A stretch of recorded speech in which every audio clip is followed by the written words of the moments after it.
August 2nd, St. Alphonsus Liguori, bishop and church doctor. Alphonsus was born in Naples in southern Italy in the year 1696 of a noble family. He was a brilliant student and made great progress in all types of learning. He could paint beautifully and was a master of the harpsichord at age 13. At age 16, he received his doctorate in law from the University of Bologna. At the ceremony, he was so small that he was buried in his doctor's gown, and all the spectators laughed. He then embarked on the practice of law, and at the age of 19 had his first case heard in courts. He was extraordinarily able and successful, and by the age of 26 one of the leaders of the Neapolitan bar. However, a mistake by which he lost a very important case showed him the vanity of human fame and determined him to labor only for the glory of God.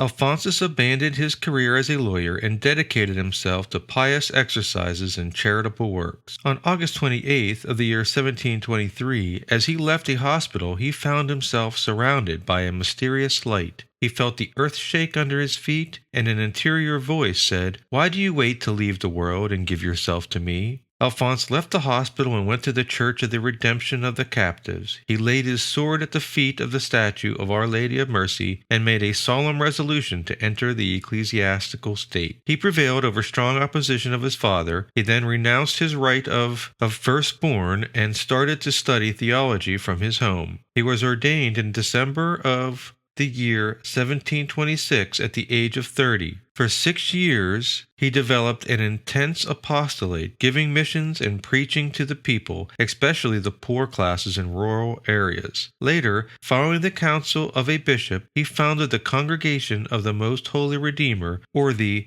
Redemptorist order. For the next 25 years, he traveled through all the provinces of the Kingdom of Naples on continuous missions, giving great success. In the second part of his life, when fatigue and infirmities prevented him from continuing the missionary work, he concentrated his efforts on writing, through which he would continue his pastoral activity.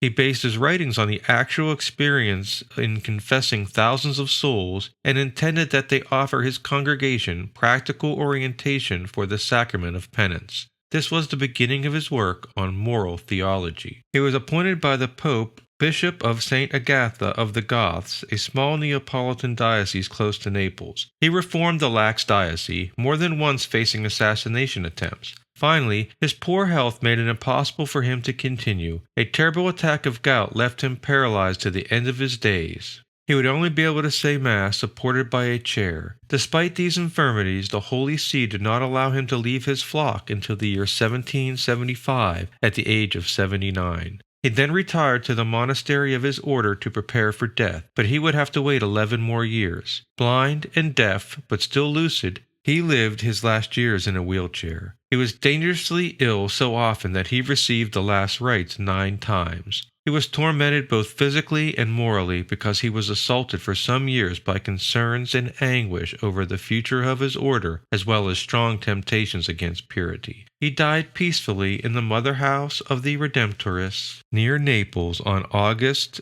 of 1787, the 90th year of his life. St. Alphonsus was called to be an intellectual, a great moralist, and a doctor of the Church. During those first 25 years of his work, he was unaware of this. His only concern was doing good for the people. That contact, however, would provide him with a great familiarity of the concrete, everyday moral problems of the people. This invaluable experience would give him the elements to deal objectively with Catholic morals. His previous study of law also prepared him to be a great moralist.